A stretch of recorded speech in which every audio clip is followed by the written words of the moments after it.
El nombre de nuestro Dios es nombre glorioso, hermanos. Es un nombre sobre todo nombre. Es hermoso y es un nombre glorioso sobre toda la tierra. Así dice la Escritura. Okay. Bueno, sí hay muchos que nieguen, hermanos, la existencia del Dios vivo, del Dios verdadero. Pero eso no le inquieta para nada a nuestro Dios. A él no le importa, su nombre sigue siendo glorioso. En el Salmo 14:1, por ejemplo, nos dice la Biblia así, de esta manera. Dice el necio en su corazón, no hay Dios. Se han corrompido, hacen obras abominables, no hay quien haga el bien. No te dice la Escritura que el necio dice en su corazón. No que no exista Dios, sino que el necio piensa. Y él dice, pues yo pienso que no existe Dios. Esa es su opinión de algún escolapio que un día se levantó una mañana y dijo, bueno, vamos a sacar a Dios del universo y de aquí en adelante no existe Dios. No porque alguien, hermano, proclame cierta mentira, quiere decir que Dios no existe. No, hermanos, es el necio el que dice en su corazón. Y la verdad es que a Dios no le importa lo que la gente piensa. La verdad es lo que dice su palabra. La verdad es lo que dice en la Escritura, porque la verdad de la Biblia, eso es lo que importa. Nuestras siguientes generaciones, hermanos, deben de saber que existe un Dios vivo, que existe un Dios verdadero. Por eso, hermano, es la urgencia de que nosotros debemos de educar a nuestros hijos, no solamente en la iglesia, sino en casas, enseñándoles que hay un creador, hay un Dios verdadero, que Él le dio la vida y que sigue dándole la vida a cada uno de nosotros. Porque un día se van a encontrar ante muchos problemas y muchas ideas hablando acerca de la evolución y otra clase de enseñanzas. Nuestros hijos deben de enfrentar con la verdad de que existe un Dios y el nombre de nuestro Dios es Dios glorioso. Es el nombre sobre todo nombre. Nadie más excelso que Él, nadie más adorado que Él, nadie más que merece más la honra, la alabanza que nuestro Dios único y verdadero. Nadie es digno de toda la gloria como Jehová de los ejércitos, el Dios de Israel, porque es un nombre glorioso, es un Dios hermoso, nombre hermoso como acabamos de escuchar. El Señor Jesús citó el verso 2 del Salmo 8, cuando los sacerdotes impedían que le recibiesen como el Rey de los Reyes. Y citó el verso número 2 diciendo de esta manera: Hosana al Hijo de David, bendito el que viene en el nombre del Señor, hosana en las alturas. Cuando los niños y todos aquellos clamaban, él estaba citando lo que nos enseña el Salmo 8 versículo 2, que dice así: de la boca de los niños y de los que maman fundaste la fortaleza, a causa de los enemigos, para hacer callar al enemigo y al vengativo. Entonces el Salmo 8, hermanos, es una muestra de que Dios es un Dios glorioso, de que Dios es un Dios poderoso. Jehová nuestro Dios, su nombre es glorioso en toda la tierra. Nadie es digno de tanta alabanza como nuestro Dios. Nunca olvidemos. Ahora, hermanos, no necesito mencionarte mucho acerca de esta explicación, pero quiero más o menos que nosotros veamos. Sabemos que Jesucristo es Dios mismo, que Él se hizo carne para manifestarse y hacer el sacrificio supremo por la humanidad. Por eso el nombre de Cristo es glorioso. Por eso el nombre de Cristo es maravilloso. Igual que del Padre, el Espíritu de Dios también es un nombre glorioso. El Espíritu Santo también es un nombre hermoso. Al igual que el nombre del Padre, al igual que el nombre de Jesucristo, porque los tres son uno. Y quiero que veamos estos pasajes antes de entrar en el Salmo 8, Santiago 2:1. Vayan allá por favor en Santiago 2:1. Lo que la Biblia nos enseña acerca del nombre glorioso.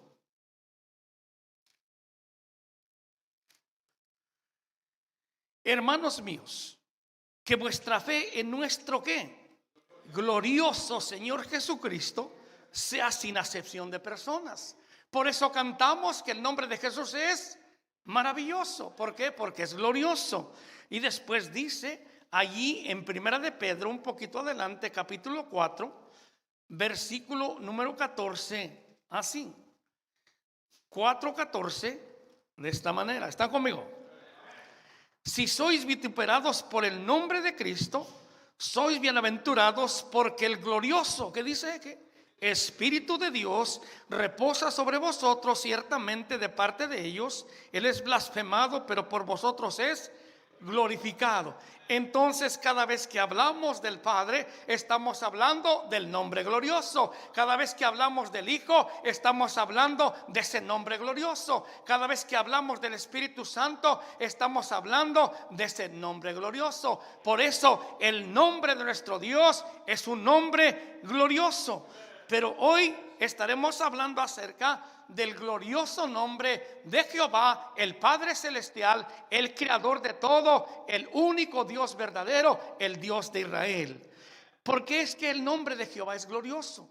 El Salmo 8 nos lo va a decir en 3 evidencias poderosas que vemos en este Salmo, que glorioso es el nombre de nuestro Dios. Primero, porque Él es el Creador.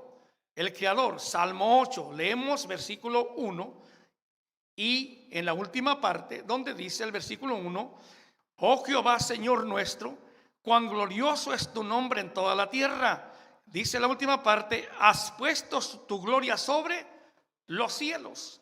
Versículo número 3 dice: cuando veo los cielos, obra de tus dedos, la luna y las estrellas que tú formaste. Entonces nosotros vemos el nombre de Jehová es glorioso porque Él es creador. ¿Te has fijado? Los evolucionistas científicos, ellos siempre han buscado la manera como justificar o cómo explicar por qué existe esa piedra, por qué existen los montes, por qué existen las montañas, por qué ha habido acomodamientos de la tierra, y siempre buscan una explicación para todo lo que pasa en la tierra. Pero ellos nunca miran hacia arriba y que me expliquen cómo sucede lo que está en el firmamento. No hay manera, porque Dios lo hizo con sus manos, con sus dedos, puso su gloria allá arriba. Por eso los creyentes no estamos con nuestra mirada en la tierra, no estamos con nuestra mirada en las cosas, ponemos nuestra mirada arriba. Porque de allá vendrá nuestro Salvador. Un día se abrirán los cielos y aparecerá el Señor con poder y gloria. Iremos con Él. Pero tú ve, hermano, cómo a través del tiempo siempre se ha tratado de comprobar lo que sucede en este mundo. Nadie pregunta por lo que está en los cielos. Puede una mente ignorante, mientras tenga sus ojos puestos en la tierra, pero que mire al cielo y pueda explicar y pueda decir: ¿cómo es posible esta maravilla que existe en esas noches oscuras y el Señor las alumbra con todas sus constelaciones? No puede quedarse ignorante, porque Dios ha puesto su gloria sobre los cielos. Y todo el nombre de Jehová es más glorioso cuando nos ponemos a pensar que los científicos dicen que esta tierra tiene trillones de años. Trillones de años. Escúchame. Y por trillones de años, Dios siempre ha sido fiel en aparecer su lumbrera principal en los cielos. Siempre. Así es que el nombre de Dios es mucho más glorioso. Siempre ha sido por trillones de años, según ellos, en la noche que el Señor cuelga sus estrellas como esferas.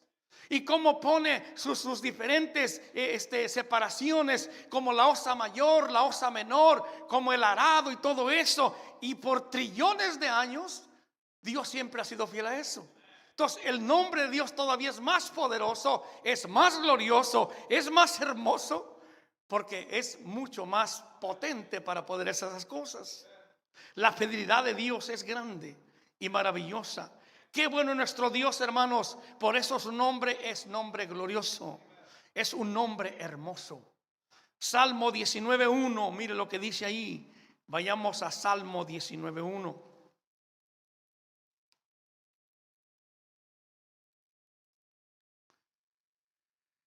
Que dice, hermano: los cielos cuentan la gloria de Dios, y el firmamento anuncia la obra de sus manos.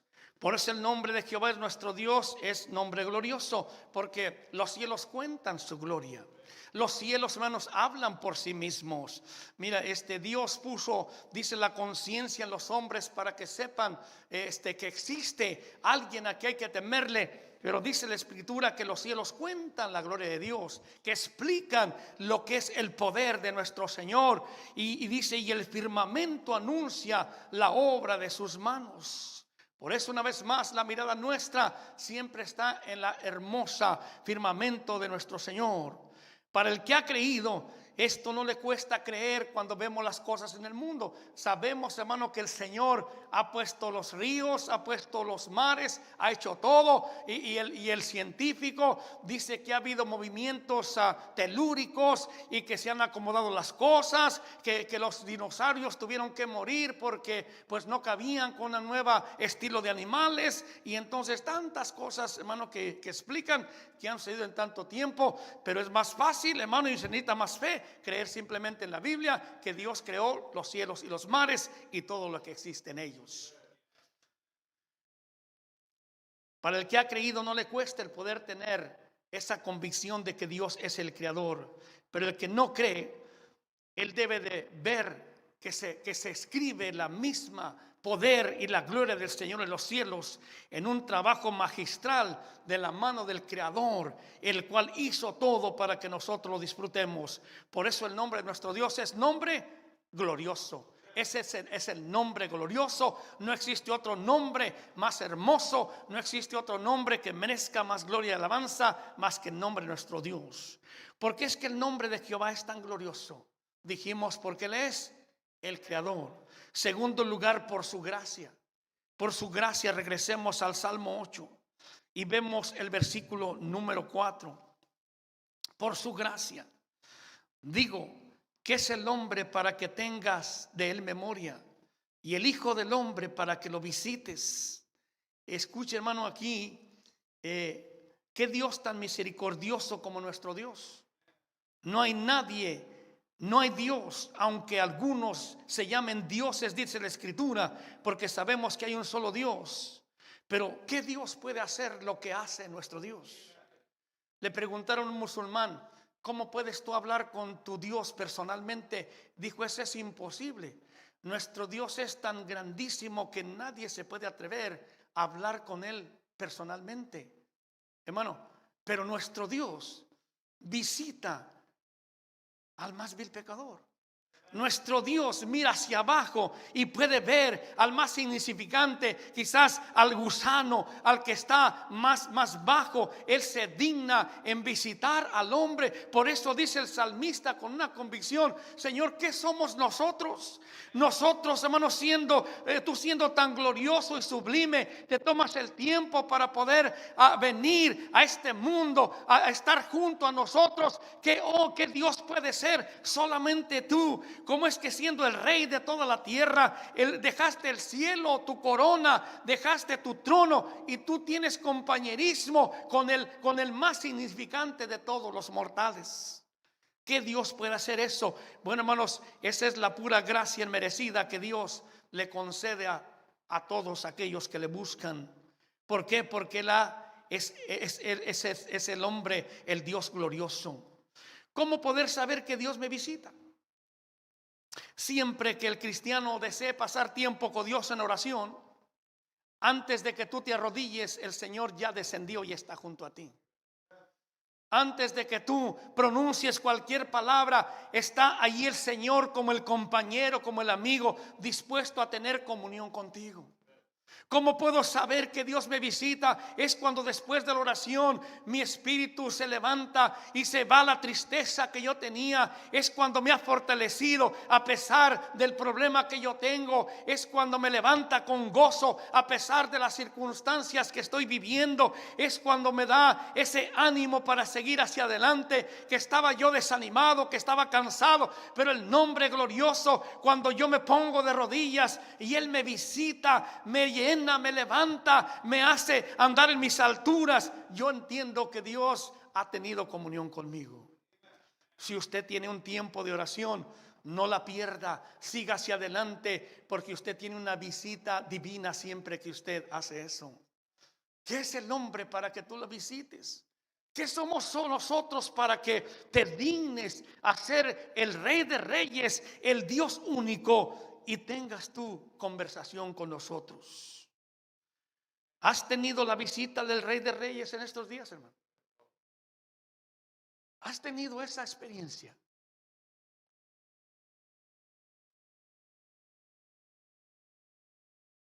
Porque Él, no teniendo que atender a ninguna de sus criaturas, Él se digna y lo hace con gusto y con gozo, nos visita. Por su gracia, por su acción inmerecida. Pero la más grande obra de gracia, hermanos, que Dios ofreció fue aquel día cuando el Padre se separó del Hijo y lo dejó para que Él viniese a morar en este mundo, a visitar el mundo pecador. Pero más que solamente visitar y tener comunión, fue para salvarnos de la condenación del infierno. Esa fue la verdadera muestra de gracia de nuestro Dios, que Él se despojó de todo lo que tenía. Y dice el salmista aquí: ¿qué es el hombre para que lo visites? Hermanos, somos pecadores todos y merecedores, pero la gracia de nuestro Dios es tan grande que Él vino a buscarnos a este mundo, a visitarnos, como dijo Él. En Efesios 2:8, un pasaje tan conocido que dice la Escritura así. Efesios 2:8.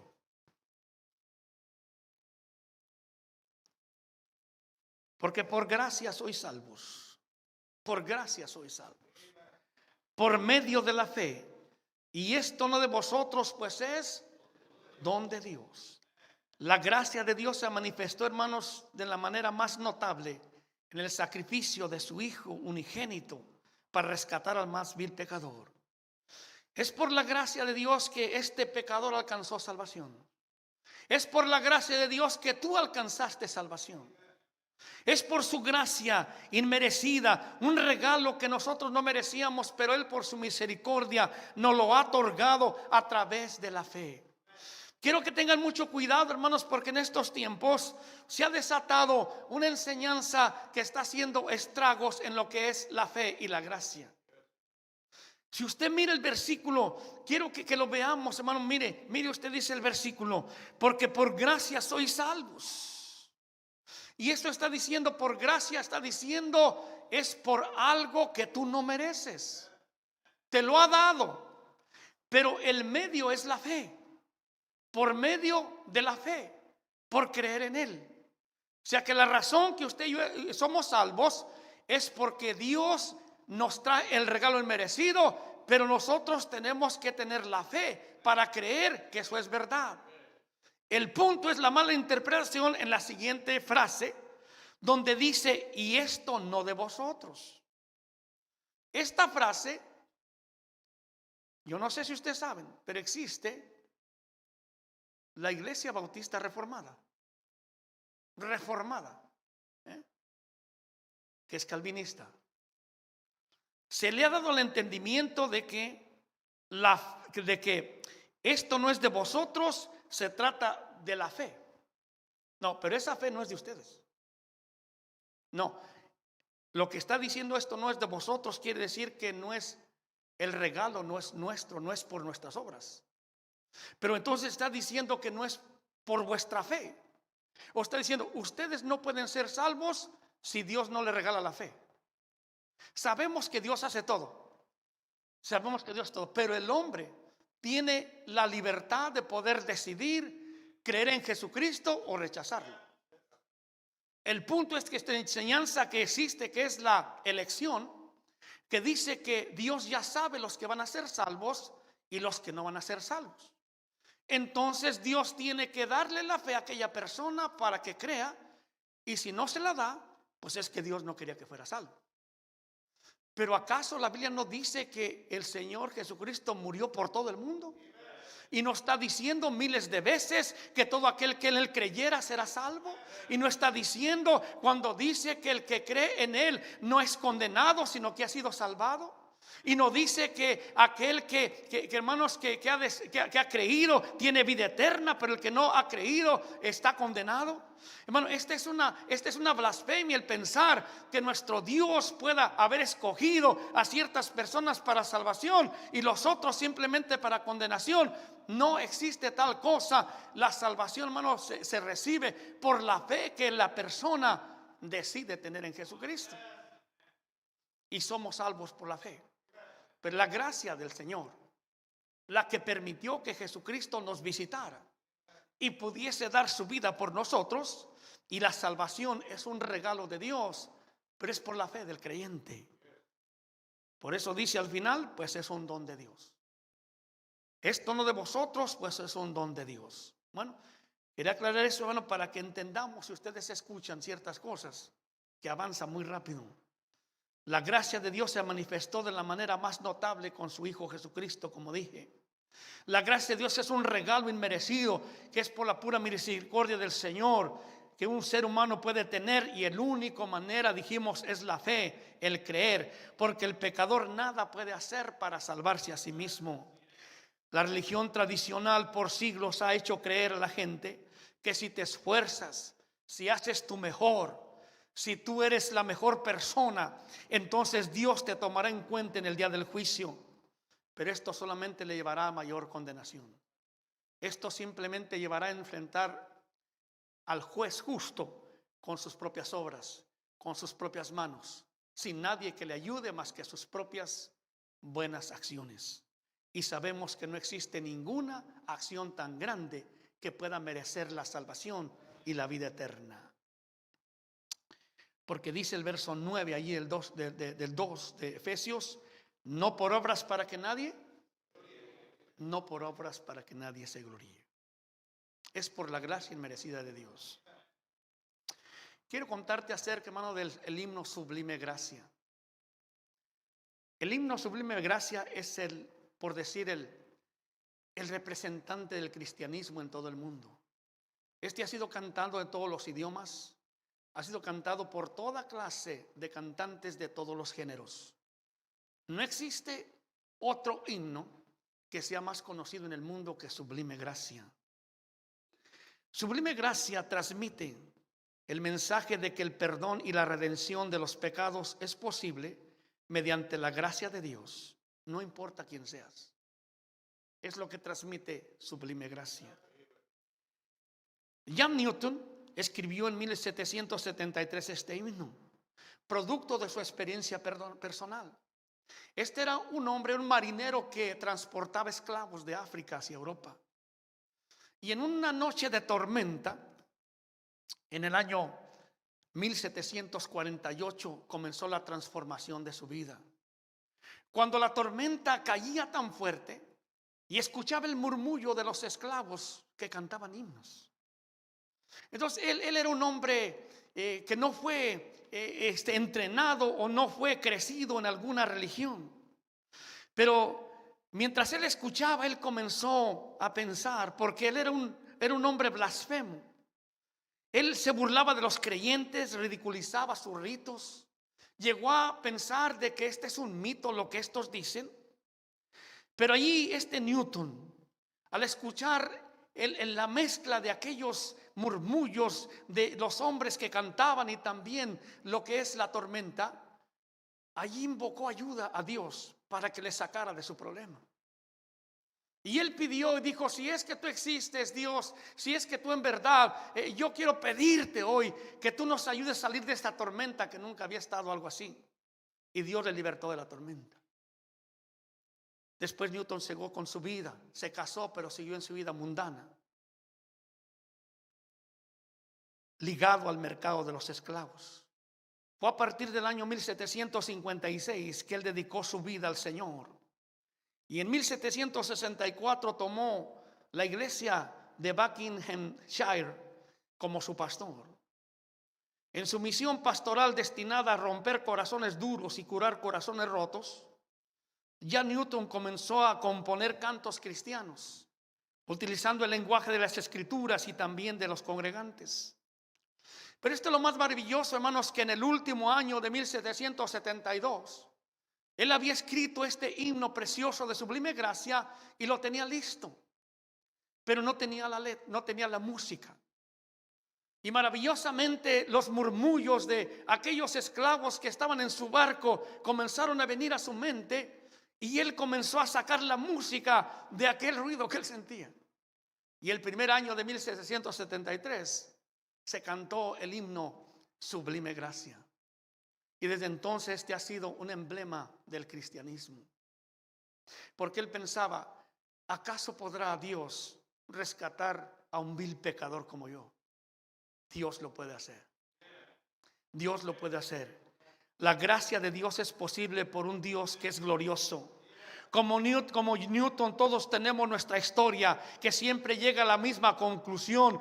¿Qué sería de mí sin la gracia de Dios? ¿Qué sería de usted si la gracia de Dios no hubiera llegado a su vida? ¿Qué sería, hermano, de nuestros familiares si Cristo no hubiese venido a sus vidas? ¿Qué sería de aquellas iglesias donde escuchamos el evangelio en nuestros países si la gracia de Dios no hubiese enviado a aquellos misioneros? Nos hablaron de Jesucristo. Por eso, gloria al Señor por un Dios que es glorioso, por la gracia de Dios. Qué bendición tener a Cristo como Salvador. Por eso el nombre glorioso de nuestro Dios es el nombre más glorioso y más hermoso que existe. Número uno, hermano, porque Él es el Creador. Número dos, por su gracia. Y lo vemos en el Salmo 8, por su generosidad. Por eso el nombre de Dios es glorioso. Veamos versículo 5. Salmo 5 al 8. Le has hecho poco menor que los ángeles y lo coronaste de gloria y de honra. Le hiciste señorear sobre las obras de tus manos. Todo lo pusiste debajo de sus pies. Ovejas y bueyes, todo ello, y asimismo las bestias del campo, las aves de los cielos y los peces del mar, todo cuanto pasa por los senderos del mar. Dios ha puesto al hombre, hermano, como su administrador de todo lo que Él ha creado. Lo hizo señorear, dice la Escritura. El hombre es el responsable de la creación de este planeta. Y Él lo hizo, hermano, por su generosidad. Él pudo habernos hecho como cualquier caballo. Nos pudo haber hecho como cualquier animal, que solamente sobrevive con sus instintos. Pero Dios es tan generoso que hizo al hombre conforme a su imagen y su semejanza. Y nos dio inteligencia y nos dio sabiduría. Hermano, eso es generosidad que Dios ha puesto en las manos de nosotros. Nos ha dado autoridad sobre todos los animales del campo. Nos ha dado autoridad para que vayamos y cacemos al animal silvestre y nos lo comamos con mucha delicia. Nos ha dado la autoridad para poder sembrar su tierra, poder cosechar, comer de las legumbres, de las frutas. Nos ha dado el dominio sobre todos los animales que vuelan en el cielo, que tú puedes ir al campo y tumbarte una huilota y tumbarte una codorniz y asarla y disfrutarla. Dios nos ha dado autoridad para todo eso y es por su pura generosidad. Porque Él es un Dios glorioso, porque es un Dios hermoso. Todo por su pura generosidad. El nombre de nuestro Dios es nombre glorioso porque Él ha sido generoso con el hombre. Gracias a Dios por su bondad y por su amor con nosotros. Pero no olvidemos que solamente somos administradores, hermanos. No olvidemos que a Dios le pertenece todo. No olvidemos que nosotros daremos cuentas de todo lo que nos ha dado en responsabilidad. Y hermanos, si Él nos ha dado ese gran privilegio de ser sus administradores, ¿cómo no nos dará también todo lo que necesitamos? ¿Cómo no nos dará nuestro alimento diario? ¿Por qué nos preocupamos a veces, tantas veces? ¿Y qué va a pasar mañana? ¿Y que si pierdo el trabajo? ¿Y que si pasa esto o lo otro? ¿Y que si no obedezco al otro? Hermano, el Señor nos ha dado todo eso. ¿Cómo no nos dará para nuestro alimento? ¿Cómo no nos dará para nuestro vestido? ¿Cómo no nos dará para pagar la renta? ¿Cómo no nos dará, hermano, si Él nos ha dado la administración de esta misma creación? ¿Cómo no nos dará todo lo que necesitamos? Si Él nos ha dado tanto. Le servimos porque Él lo merece, porque Él es digno de nuestro amor y nuestra adoración, porque el nombre de nuestro Dios es un nombre glorioso. Dios ha puesto al hombre como responsable para darle cuenta de toda la creación. Pero nunca olvidemos que la vida humana es lo que más a Dios le importa, la salvación de las almas. Por eso, más importante que las plantas del bosque son las almas de los hombres. Más importante que las mascotas en las casas son las almas de los hombres. Y hermano, no critico ni tampoco hable mal de alguien que quiere más a un perro que a su esposo. No critico nada de eso. Que cada quien lo que sea. Pero Dios ama más las almas que los animales. Dios ama más las almas que las plantas. Mira, Dios dice que nos ha hecho poco menor que los ángeles. Pero en el cielo seremos igual que los ángeles. Mateo 22:30. Mateo 22:30.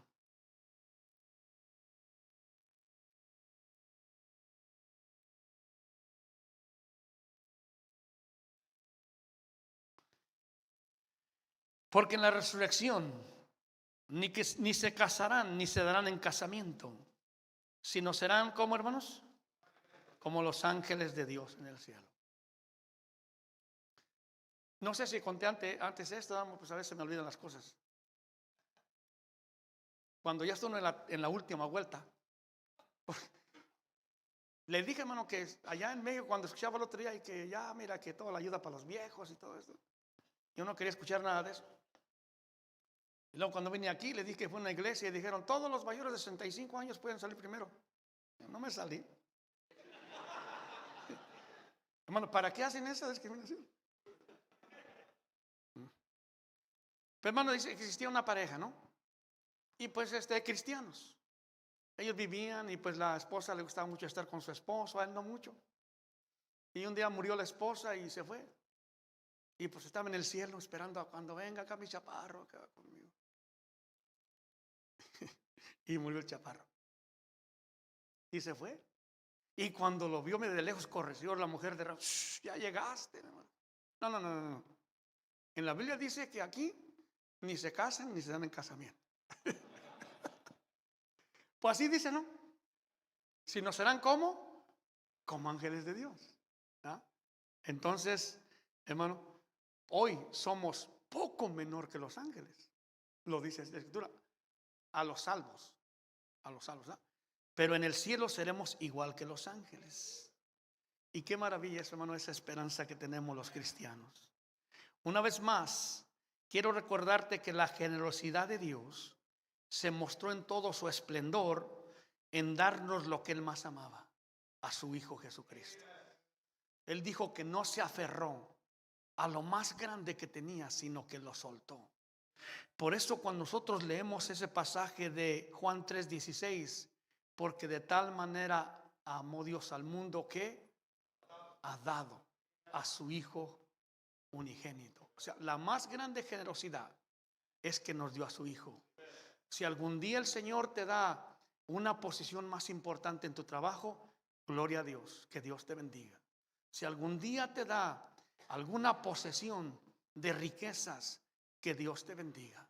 Pero nunca te olvides que la más grande generosidad de Dios es que nos dio a su Hijo Jesucristo. Y con Él estamos completos. El nombre de nuestro Dios es nombre glorioso, porque Él es creador por su gracia y por su generosidad.